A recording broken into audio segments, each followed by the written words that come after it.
আজ 15 জুন 1971 সালের এই দিনে পাক হানাদার বাহিনী নোয়াখালীর সদর উপজেলার কয়েকটি গ্রামে নির্বিচার হত্যাকাণ্ড চালায়। এতে নিহত হন অন্তত 118 জন। প্রতি বছর দিনটিকে নোয়াখালীবাসী স্মরণ করে স্বজন হারানো শ্রদ্ধায়। দিনটির স্মরণে শহীদদের পরিবারগুলো এবং বিভিন্ন সংগঠন দোয়া, মিলাদ মাহফিল সহ বিভিন্ন অনুষ্ঠানের আয়োজন করেছে। বিস্তারিত ইব্রাহিম খলিলের ডেস্ক রিপোর্টে নোয়াখালী থেকে তথ্য এবং ছবি পাঠিয়েছেন সাইফুল্লাহ কামরুল। 1971 সালে এদেশের মুক্তিকামী মানুষ বিজয়ের জন্য অনেক কিছু করেছিল।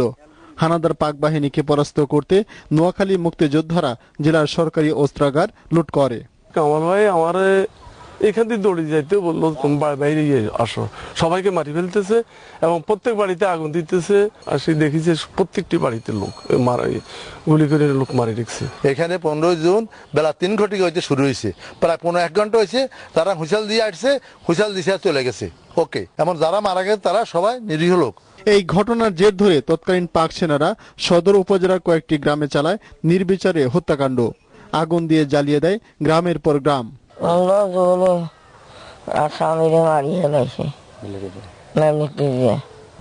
তারা আজ মানুষ চোখ আছে চোখ বাঁধে।